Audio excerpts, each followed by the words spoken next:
southbound. I've been hellbound, riding on the midnight train. Going too fast now, think I ought to slow down, standing in the pouring rain.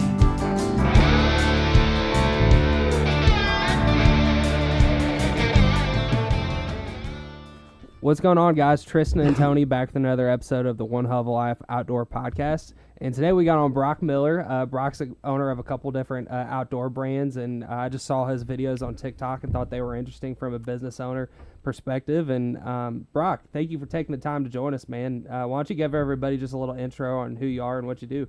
Yeah, no, I appreciate y'all having me on. Like you said, my name's Brock. I own a couple of outdoor brands, one being Topwater Co. and the other, I'm co-owner of Zook Fishing Co.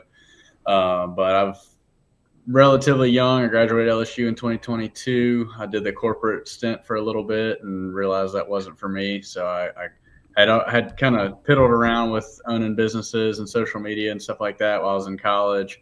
And then, did the corporate thing and thought that was the direction I wanted to go, and quickly saw that wasn't it. So I jumped back into the business world. You're not making a bad choice, Brock. Yeah. Jumped back into the business world. And then, kind of, I guess the rest is history. I've figured out my niche and kind of what I enjoy, what I guess I'm good at, and kind of going all in on that now. Awesome, man. So what did you go to school for? Like, what did you spend the time in the corporate world doing? Yeah, digital advertising. I would love to say that it helps, but it's just they're just behind. I think the digital space and social media moves so fast that it's hard for them to teach a class on it. I've taken some courses and different things after school that have helped me a lot. Like one was learning Facebook ads. That's what has propelled Topwater Co to what it is, or what got it off the ground. Was learning Facebook ads, and we spent like 2 days on Facebook ads when I was at LSU. So it wasn't super useful, but I locked myself in a room. I think it was December and January of 2024 for like a month and a half straight, and just learned everything I could and started launching ads, and that's what we kind of propelled the brand off of. So with Facebook ads, I mean, when you say learning it, I mean, is it just like dialing in demographics, or like, your content you're posting, or what are some tips, I guess? Man, it's like a whole ecosystem, but I mean, you can start really small. The main thing I got from the course was essentially how to structure and set up different campaigns. And honestly, that course was based on how Meta used to be. Recently this year, they've made some updates, and the updates started in January for some accounts. And then it finally hit us like late summer, and everything we were doing just tanked. So we had to go back to the drawing board, and the basics were still the same, but the way they wanted us to structure campaigns, and basically they wanted us to say, Meta, take the wheel and we're going to handle it, and we just give you the creative. So right now it's really more focused on high quality creative and having a consistent flow of good creative kind of coming down your pipeline, which before it was a lot more like structured campaigns and, retargeting and all this stuff. Now you just kind of give it to them, and the AI is going to do what it's going to do with it. Okay. Yeah, no, that's interesting. All right. So it's just. So let me make sure I followed that right. And I apologize. I got distracted by my phone for a second, but, when it comes to like putting out a campaign, because I've messed around a little bit with like with that through Facebook and Instagram and stuff. So I did 2 different ads, and I did what I selected, all my geo targeting. I did it all myself, and by location, interests, all those demographics, and then I also did, and this is a boosted post, by the way. And then I also did the AI, let AI do it, and the AI one did way worse. Really? But that was last year. So and it was brand new, I think, last year or right around there. Mm-hmm. Yeah. So it's probably gotten badass. I mean, I'm not smarter than AI. I can tell you that. Yeah, 100%. And I struggle with it too. It's like we started running Facebook ads in January of 2024. And started seeing success. We saw success with static ads. Then we launched video ads, and it was like a gold rush. Like things went crazy. And we kind of just rode that wave. We recreated the same things that worked over and over for us again. But one thing that you kind of said is those were boosted posts. What we typically do is we're running stuff in the Facebook like meta ad commerce. Mm-hmm. So it gives you a lot more, a lot more buttons to push, a lot more Sure. settings to adjust. And I think the targeting is a little bit better. If your goal is simply to just get more followers, you can probably do that through a boosted post. But if you're trying to like drive traffic to a web page or sell a product, highly recommend doing, stuff that's set up through the meta commerce or meta ads platform. That way you can reach all the necessary, settings that you need. Now, is that through the business suite, or what's the name of that now? Or They're constantly changing it. I know. I think it's they refer to it as the Meta Ads Manager. Meta Ads Manager. Okay, I just wanted to throw that out there for anybody that's new and listening to this, and they're like, "What is that?" Yeah, I'm pretty sure like if you have a business page, you have to have a business Instagram. This fall, elevate your outdoor pursuits with Williamson Outfitters, offering professionally guided experiences along Florida's Forgotten Coast. Whether it's coastal duck hunting, inshore fishing, gator hunting, or flounder gigging, every Williamson Outfitters experience is guided by a seasoned, licensed captain, delivering world-class adventure with local expertise. From small private groups to large corporate retreats, our fleet of well-equipped boats and experienced guides deliver first-class outdoor adventures for sportsmen of all ages and experience levels. Call or text 850-251-8650 or visit www.floridaducks.com to book your trip. Williamson Outfitters, making the Forgotten Coast unforgettable. And business Facebook setup. But when you kind of go to the back end stuff of like your business manager, there'll be a tab that says like ads manager, and then it'll bring up the big page with all the different settings and campaigns that you can create, ad sets and ads. Cool. But I mean, the thing about it, a lot of people get overwhelmed right off the get go, and they think you got to come out and spend $500, $1,000 a day, and you really don't need to. I started testing ads at like $5 to $15 per day. The general rule of thumb, like for a smaller, lower ticket item, is just the cost of one product. So we're, about $15 per day. We got a sale. That's great. We broke even. We get 2 sales. We're starting to make money. And it keeps us as small business owners from just blowing money, which, the big corporations, they can spend, $10,000 to test an ad. For us, that's like a whole month of ad spend. So we can't really do that. So it's really crucial for us to start small and then slowly scale it up as you go. Just to kind of piggyback off of that, like from kind of like a 30,000 square foot, 30,000 feet level, for people that are, there's a lot of outdoor brands that are popping up, and you see a lot of them kind of like come and go, and I'm sure you see that a lot, Brock. Like, what would you say, like, if you had to name a few things that are like just things you've learned that you would suggest, keeping it kind of topical, and then maybe we can dive into some of those things later. Mm-hmm. Man, it's tough because you have people that hop on the scene, they just blow up from day one, and then others it takes them 10 years to get it going. I don't know. I think customer service is big. Having a kind of system for taking care. You're gonna run into issues with shipping and people getting the wrong impression and having an expectation that you don't hit. So I think customer service is huge, and just taking care of those people, because those are the people who are coming back to you. And we get our fair share of complaints and bad reviews. And one thing that we do is when we get a bad review, we go email them immediately and resolve it as quickly as we can. And honestly, there's some people out there who are just angry, and you can't make them happy. But the majority of them, we're able to set them up with what they wanted or what they needed. A lot of times UPS or USPS lost their package, and we send them a new one, so it's just kind of part of the game. But I would definitely put customer service first.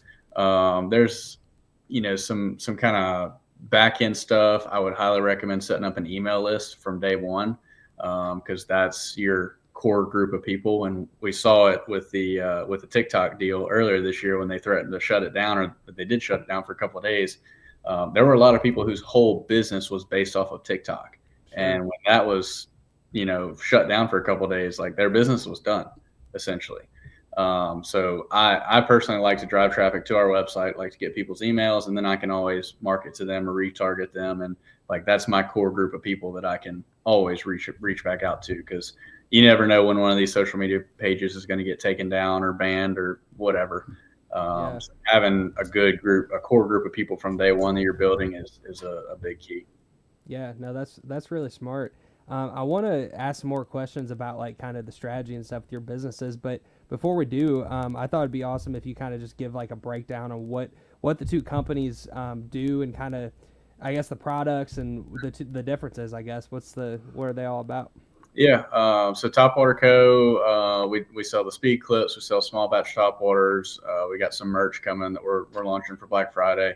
But honestly, it's like a social media page that got out of hand, and now it's my full-time job, which is pretty cool. I have two lawyers in my family, and I always, they're successful. So I saw them, I was like, man, I guess you got to be like a doctor or a lawyer to, be successful. And then I learned about the business game. I'm like, all right, well, the business people have a lot more fun than they do, so I think I might go this route.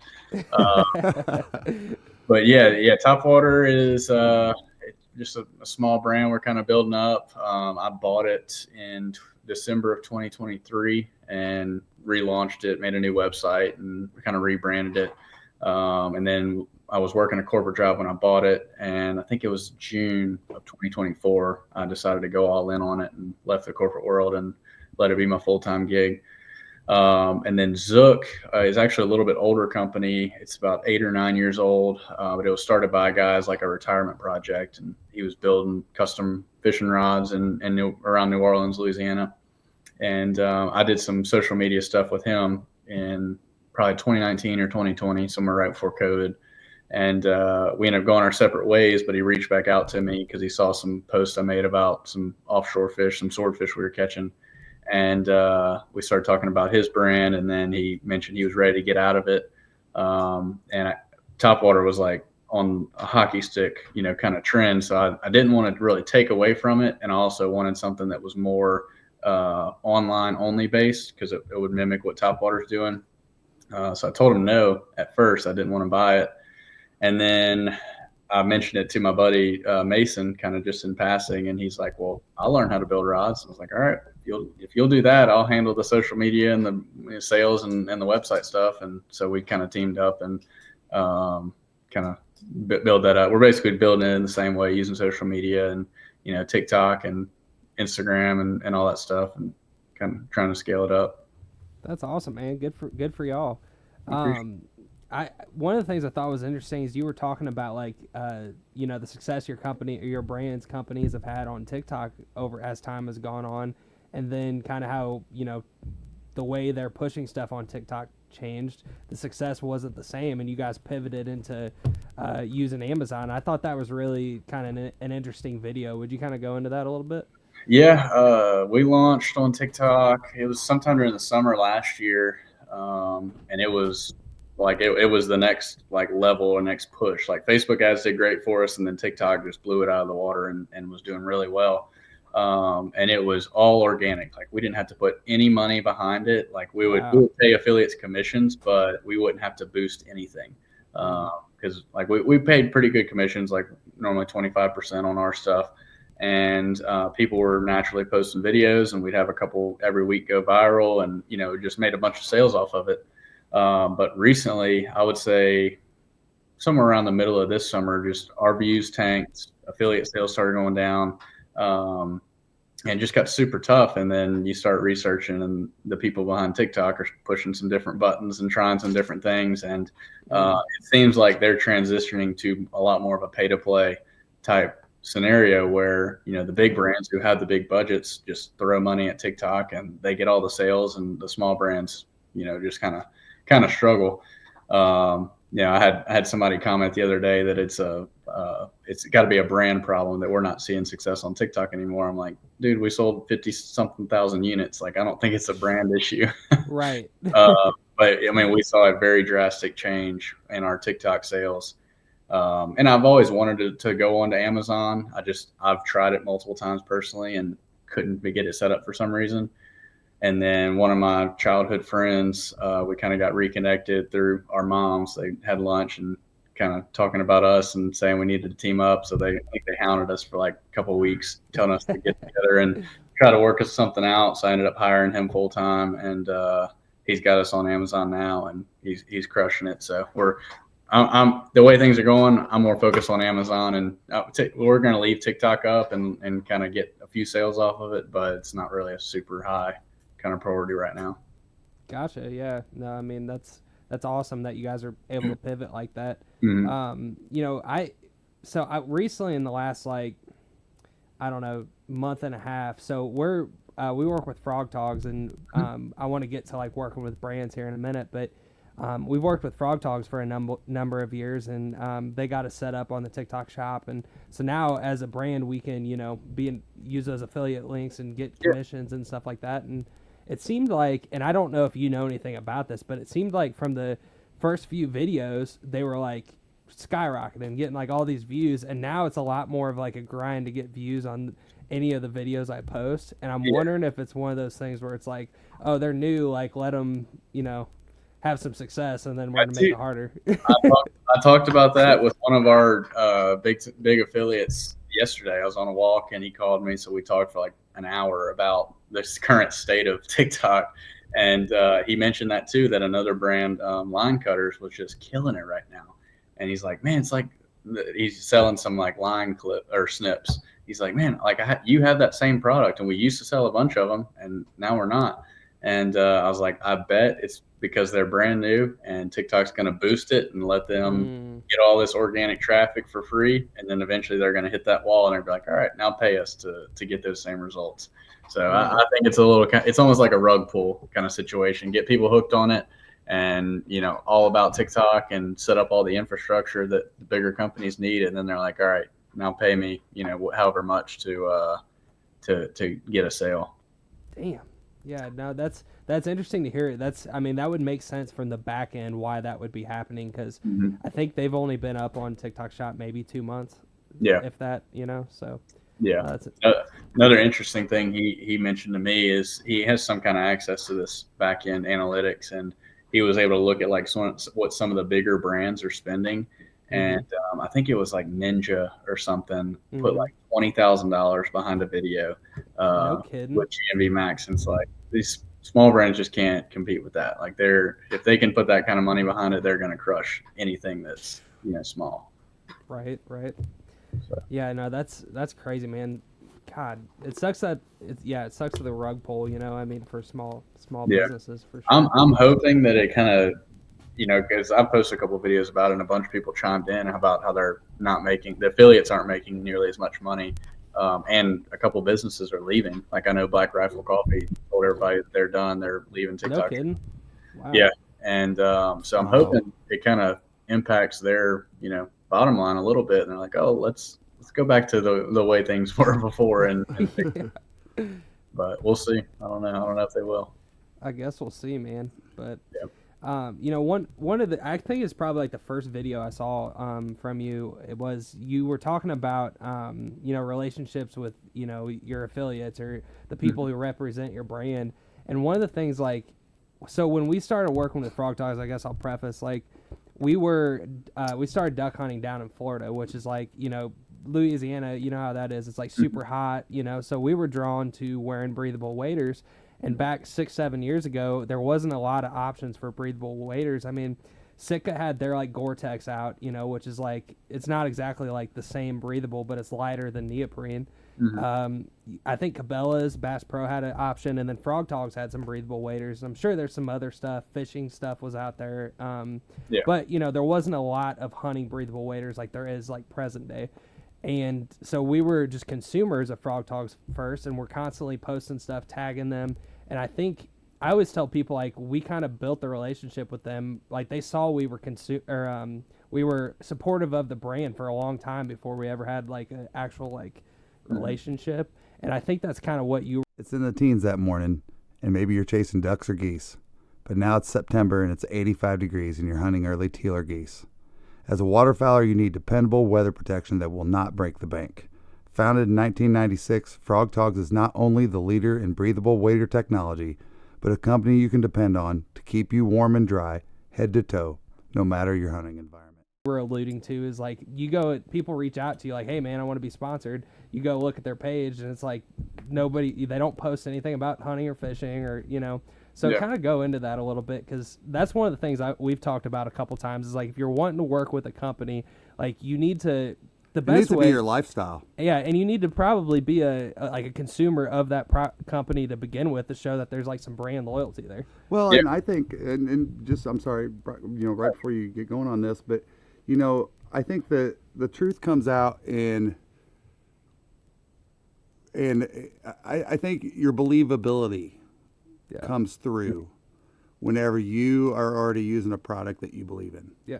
Yeah, 100%. I mean, it's walking the walk before you talk the talk. Sure. But yeah, I mean, I've kind of seen it from both sides, because I was big into the kayak fishing industry for a bit, and I worked with different brands and Hobie and Bill Lewis and a couple different ones.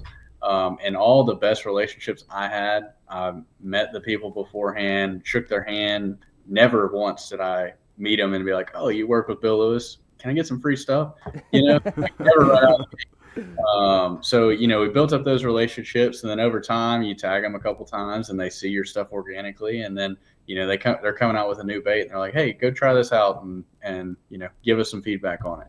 And not getting paid or anything, get one bait in the mail, you go fish it and give them feedback, and then the next thing you know, as you build that relationship over time, then you get a couple $1,000s worth of tackle that shows up at your door for the season. But I think a lot of people just think, oh yeah, I fish and this is a fishing company, I want to be sponsored, and I'm going to go ask for free stuff. And it's just, they're skipping a bunch of steps in between, the start and where they're hopefully going to end up. So, and now having brands, we get, I don't wish I took how many messages we get, because it's just constant. Hey, I fish for so-and-so, and I want to be sponsored. And you go look at their page, and either they don't have anything about fishing on it, or they're, repping somebody else's brand who's a competitor. I've had that happen with the clips before too, is someone wanted to be a TikTok affiliate, and I go to their page and they have like 4 different styles of clips on there. I'm like, well, I'll work with you, but you got to take those other ones off, Yeah. off, and they rep ours. But people just, all they hear is outdoor brand and sponsorship, and they want to be sponsored. And, they need to take their time and just build a relationship before they go start asking for the free stuff and all the discounts and all that. Well, let me ask you this from like a ownership perspective. Like, one thing and I'm not trying to just like say we're like anything special or anything like that, but like one thing we've always tried to do is like, when we have something from a company, is like try to give as much like content or whatever we can do back. So it's kind of like paying it forward to like your point, like they let you test something out. I got to think from the business owner's perspective, it's like, man, these guys are really like putting that effort forward to try to like show off our stuff. Then that kind of builds that credibility. I mean, do you kind of look for those things as a business owner? Oh, yeah, 100%. I mean, I have a select group of people who I'm more than willing to give free product to. And it's because we built a relationship that's oftentimes a couple of years in the making. And I've also let them do stuff before, and they provide good work back, for us, and stuff that we can use. So when I come out with a new bait or a new hat or any kind of new product, they're the first people I'm sending it to. It's not the random, kid in our DMs asking for free stuff. So it truly, we're, as business owners, we're looking for the highest return on our investment. And at the end of the day, if we have someone in this corner who can make great YouTube videos and shorts and ads for us and all that, and then I have another guy who half his page is about his dog and, his RC car, like I'm going with the guy over here who I can get some good stuff from. RC car. Yeah. I mean, we've seen everything. But no, it takes time. And honestly, a lot of it is, young kids, they're on their high school fishing teams, and they just don't really know how the industry is yet. And I'll admit, I was there too. You want to build some kind of, career in the outdoor industry, and you think, oh, well, I got to have sponsors to make that happen. But at the end of the day, you need to, take it slow, get good at making content, build relationships with these brands. And then when the time comes for you to go on some big trip and, you've already provided value to them, they're more than willing to give you some products to use on that trip or even pay you for some content. But it's truly a process that you kind of gotta build up. That's good advice, man. When it comes to your fishing brands now, how important are like the outdoor shows and like building those relationships? Do you guys do a lot of that, or you just try to focus more on like the online stuff? I'm really heavy on online, but we did do a show last year. It was just a local show here in Louisiana, the Outdoor Expo. And we kind of went into it, I guess, with low expectations, just been so focused on online. But the Zook did tremendous at that show. And I think also being a rod brand, people want to feel the rods. They want to see, how heavy they are and what the action is and all that. So it's a lot easier to sell that stuff in person. Topwater is almost all online. We do work with some retailers scattered throughout the South, and I think a couple in the Midwest. But we are planning to do some more kind of next year and kind of use those as like big kind of pillar moments to launch some new products, some new rods and lines. But my advice, you don't have to go pay the $1,500 booth fees or whatever. If you're trying to grow a brand, start small, be kind of, personal, show some personality on social media, make a couple of videos, get good at talking on camera, and then build that up. And, then you can go do a show and, shake some hands and kind of put a name to a face in person. Yeah. I've seen you talk about a couple times, just like post the video. 'Cause like, you never know what's gonna, blow up. And then, you get better at talking as time goes on too. Yeah. It's truly a rep game. Like I think I posted my first video. It was a YouTube video about marsh fishing for redfish or something. And I think I was like 13 or 14. And I was in my little, shop behind the house and showing different baits and stuff. And I posted it, didn't tell anybody about it. And it got a couple of views. And then my family saw it and they're like, "Oh, I saw you did that." But no, it's just starting to post and getting the reps on camera, figuring out, in my opinion, we all consume the content. So you might as well be the one creating some content too. It's not hard to do once you get rolling. It's not hard. I'm constantly thinking of video ideas. I know a lot of people out there are, but they just won't hit record. But as soon as you do it, it becomes very easy to do. Well, and it's just such an important point. And honestly, I mean, with us, we have day jobs that we do with this, and it's consistency. That lies into it. A big part of it too, is that, just like we follow anybody, right? I mean, anybody that you follow, and I'm speaking more to the younger folks, not necessarily me, 'cause I'm more of a Facebooker, and that kind of thing. But it's, you guys can absorb it so much quicker than like say us older folks, and you need it. Like, I want to see something from this person like every day, every other day, a couple times a day. Those folks that are really truly doing that, and we've had several on the podcast. I've said it 100 times. I'm not surprised. Yeah. I'm not surprised with the success that somebody has, and a lot of those are just very consistent with what they're posting. No doubt. Yeah. That's No, I agree. I truly think anyone can blow up on TikTok if you post enough videos, you make enough reps. It's every video is a lottery ticket. The Higher Up Wellness guy talks about that. He's one of my favorite creators on the app. I watch every single thing he posts.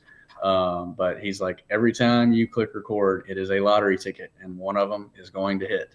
And it can change your life, like whether it's a relationship that you make or just some person who sees your video and passes it along, or, you go viral and that gets you the followers you need to launch your brand or whatever.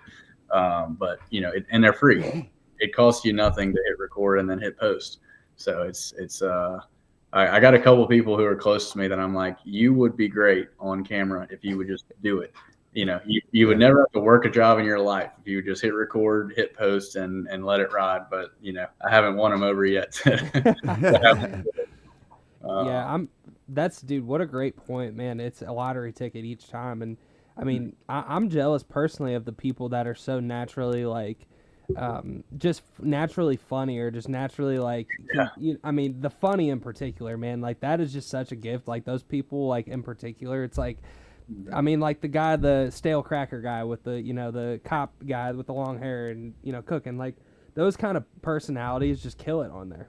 Well, and here's something else to think about too, is that, I think you can live in a little bit of fear of, will people like me? Yeah, no doubt. You know what I mean? Will they see me? They're not going to see you the same way you see yourself.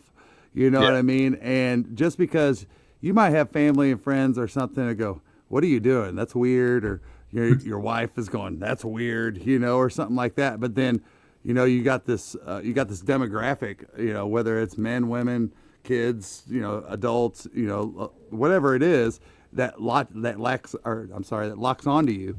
And that's one of the things that I think is maybe keeping people is fear of failure. I mean, that fear of failure is something that I've heard all of my life. I think it affects all of us in everything that we do. And I think that, I mean, there's things that even Tristan and I go back and forth with, Tristan's more. I was going to say, I struggle with that because I'm really like, I have a hard time, like, especially with a podcast, like talking about stuff that I don't feel like I'm like well researched on. And that's kind of like maybe in my own head, because a lot of people just let it fly and like, if they're right or whatever. But that's one of the things in particular I have a hard time with, is like almost wanting to over analyze stuff before I hit record. You know what I mean? Yeah, no, I think kind of the over analyzing part, it's, well, going back to the kind of the embarrassment part. I think people think it's embarrassing in the beginning, and then they start seeing your videos kind of tick up in views, and they're like, well, maybe he's doing something. Like when I started posting the videos, I had 623 followers on that account just from posting random B-roll videos and random stuff. Never did any talking on it. I started posting, and now I think I'm a little over 10,000, but I had one person kind of make a sarcastic remark, personally to me. And I was like, all right, well, we'll see. And then I had a video go viral later that week, and it blew up. And I've gotten a bunch of cool opportunities, and our businesses have done better from it too. But I think, it's kind of tough love, but you just got to get over the little bit of embarrassment. You got one life, so you might as well hit record and see where it takes you. Cause there's been so many people that I've followed from years ago that, they have a couple thousand followers, and you can just tell that something's going to be there. And, in my opinion, I should have been making this kind of content 5 or 6 years ago, well, before I started building the brands. But, you open up TikTok today and they've got 3 million followers, and, they never work a day job ever, and they're building their brands and their businesses, and they're, quote unquote, living the dream. So it's I think it's, if you want to do something cool, hit record, and the right kind of people are going to find you. That's the other thing, is we might think we're all unique, but you post a video about whatever, gardening or whatever your niche is, and the right people are going to find you and follow you. That's right. Man, that's great advice, man. Maybe I should start posting more videos for bald people. Yeah. And that's such a generic thing that, like, I know, right? It could blow up, be like, wear it proud. Yeah. You know what I mean? You can have merch, you can have all kinds of the bald waterfowler. Yeah, the bald. Yeah. You better start posting stuff about it. Mm-hmm. From like a personal perspective, Brock, with like your outdoor journey and stuff. I mean, obviously you love fishing. Tell us a little bit about what you like. What's up, guys? If you want coffee that doesn't suck, you probably can guess what I'm going to say. Get the Duck. Dirty Duck Coffee is the official coffee of the One Hell of a Life Outdoor podcast, and they have a great lineup of different coffee blends, everything from Morning Wood and First Flight to Dark Dynasty and Suns Up, Guns Up. You can't go wrong with Dirty Duck Coffee. And they have a great lineup of cold brew cans, mocha, French vanilla, original cold brew, and cinnamon teal snickerdoodle.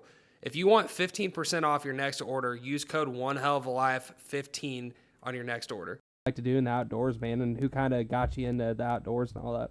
Yeah, definitely my family. My grandpa had a big impact on that. He's got some property in North Louisiana, and ever since I think he bought it when I was like 4, and ever since then, that's been my place I wanted to be. So I'm mainly a duck hunter. I deer hunted really hard. It was in the season of 2017 and 2018 because I wanted to shoot a big buck, and I ended up shooting a 163. No kidding. and that ruined me. So I'm back to duck hunting. I've seen so many deer I've passed on, and somebody ends up shooting it, and I'm like, oh, whatever. I'm going back to duck hunting. But no, our duck hunting's not too good down here. We'll have a couple good cold fronts, and if we get a cold front, I'm gonna be up there all week to be there when the birds show up. But it's slow. It's Louisiana. But on the fishing side, I used to be really big on the kayak fishing and inshore fishing with a little bit of bass mixed in. But we got big into offshore fishing when I was in high school because I got some buddies with a place in Grand Isle. So we started with like snapper and grouper, and we're testing our luck with the bay boat, going out further and further each time. We got caught in a pretty bad storm one time, and so we upgraded the boat the following year to safely test our luck. But now with the rod company, we get a lot of good connections with charter captains. So, they have a day off and they call us and want to go tuna fishing or sword fishing or something. And so we hop on with them. And but sword fishing is kind of my jam. I love chasing those things. But I like tuna fishing too, and a little bit of bottom fishing mixed in. How far do you guys have to go out offshore to hit the Gulf Stream there? Or if that's what it's even called up in Louisiana. Yeah. I know it's so different in Florida. Like on the Jack side, we'd have to go 60 miles, but if you're on like Sarasota, you go a mile. You know what I mean? So to sword, we typically sword fish in anywhere from like 1,000 feet to 1,500 feet. And most spots you can get to in about 60 miles out of Grand Isle.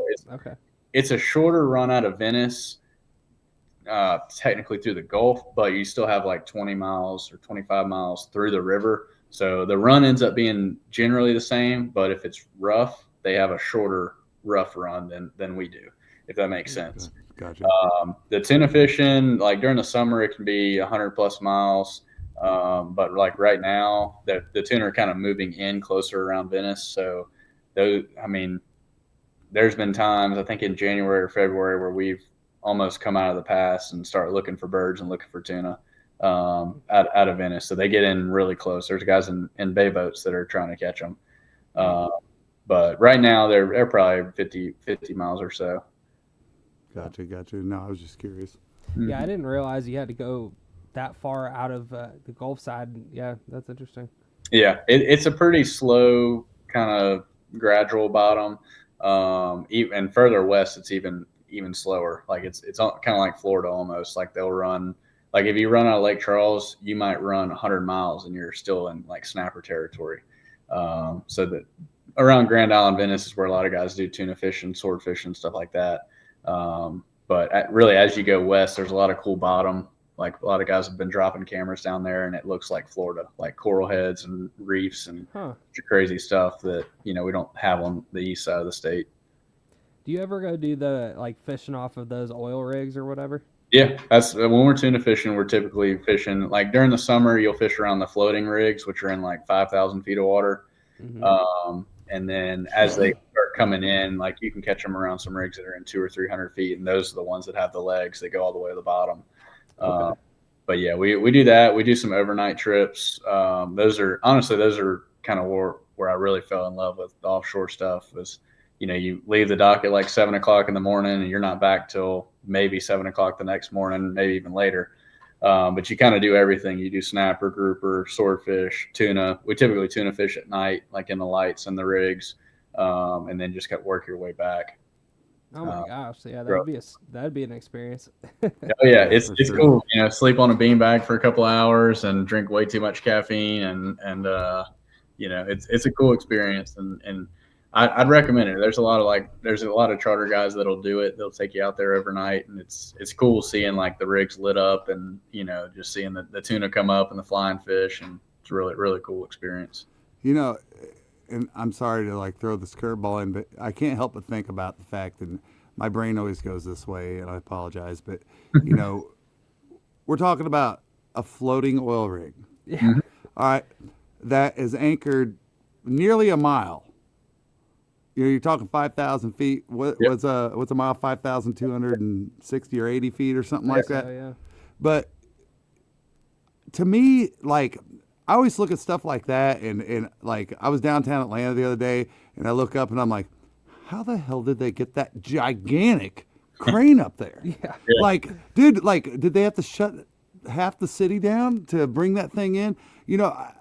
I haven't done enough research. I think maybe my brain just likes to think how unbelievable it is, but it truly is crazy that when you think about the fact that, they've got oil wells that are anchored out there floating. Then you have oil wells that are built all the way to the ocean floor. That is just nuts. Like, who are the people that, like, what do you do for a living? Well, I go and weld some shit 5,000 feet under the surface. Yeah.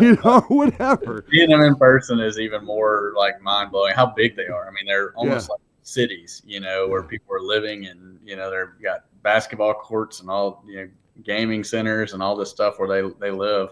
But it's truly mind boggling up there. One of the cool things, like when you'll see it on the overnight trips, is like they don't have a lot of room to exercise, but almost every single time that we're fishing in the evening, there'll be a guy up there just running in circles on the helipad, getting his miles in.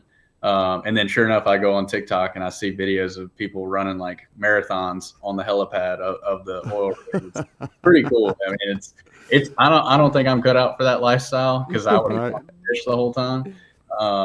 But I know those guys make a bunch of money, and then there's a couple of them who have like little side businesses where they kind of keep an eye on what's going on under the rig, whether it's big tuna that are showing up or marlin or whatever, and then they'll get paid to give that intel to like sport fishing boats and stuff like that. So no kidding. That's what I'm talking about. Yeah. Because a lot of the times, isn't it kind of like they work 6 months and then make a ton of money and then they're good for a while? Yeah. I don't know what kind of the stints are. We have a buddy who runs the supply boats out there, and I think he works like 3 weeks at a time, and then he'll get like 3 weeks off. But yeah, I mean, it seems like it's a young man's gig of running out there, making a bunch of money, and then, figure out something else to do. But, I don't think I could do it. Yeah, that'd be tough, man. Yeah, man. Well, Brock, man, we appreciate you coming on, man. Tell everybody, where they can get in touch with your brands at, where they can get in touch with you, and all that good stuff. Yeah, I mean, we're on pretty much all the social media platforms. We try to keep up with them, but it can be a lot at times. But Zook Fishing Co. is kind of the rod company. We got some tackle and some other stuff in the works for that. And then Topwater Co. As well. But we're on, TikTok, Instagram, YouTube, Facebook, maybe a couple more that I'm forgetting.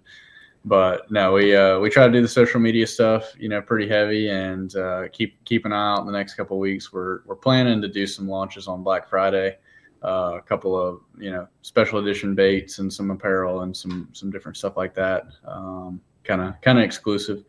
So that's kind of the plan. But I appreciate y'all having me on. It's been a cool conversation. I like talking about this stuff because y'all have perspectives and I have my perspective. We get to kind of bounce ideas off each other. So I like talking about business in general. Well, and hopefully somebody's listening to this and going, man, I think that any of us, all three of us, if somebody's new and they're trying to get into it, I think that, send us a message. Any of us, if you're trying to get into what Brock's doing or any brand, and you just want to know, hey, somebody that's lived it, done it. I think that, at least for me, I have not had any success in my life without duplicating somebody that's already done it. Yeah. You know what I mean? And whether it's a manager, your boss, an owner, a company, a friend, whatever that is, and I think that that's one of the cool things about the outdoor industry, whether it's fishing, hunting, or anything that you do in the outdoors, is that it's a pretty tight-knit community. And I think that people that are, generally we're out there to help each other out, so hopefully we can help you out. Yeah. That's what I was going to say is that we think, like, when we start this new venture, we think we're the only one on this path, and we got to learn it all on our own. But in reality, if you take a step back, you can see that this person's done this route, and they made these mistakes, but this worked for them. And if you kind of study the people who've gone before you, can really shut or close the gap between where you are and where you want to be. So I'm always big on that of researching, what other people have done, how they've done it, and it can help shorten your kind of timeline. Kind of creates that that measure twice, cut once type Yeah. of thing. Yeah. You know what I mean? So Exactly. Yeah. Well, man, we appreciate it, and I would just piggyback anybody listening to this who wants to get some good like business insights and stuff like that. Definitely follow Brock's personal page too, because that's the whole reason why we're connected here. Because I was like, man, this guy's like interesting with the stuff he's sharing. You know, I just want to hear. people need to hear this. Yeah, So- I appreciate that. I try to share a little bit on TikTok. I was good. I was consistent a couple months ago, and then September and October are slower in our side of the industry, so I had to kind of lock in and get the businesses rolling again. So I'm gonna try to post some more content and get that back up as well. Right Awesome, on, man. right Well, on. appreciate you sharing the time with us, man. And yeah, maybe if we do it again, would love to hear kind of about the development process and some of these products and how you Yep. can come up with a new bait and all that kind of stuff. So, Yeah, 100%. Let's do it. all right, brother. Have a good one, man. All right, thank you. Take care. I've been southbound, I've been hellbound, riding on a midnight train. Going too fast now, think I ought to slow down, standing in the pouring rain.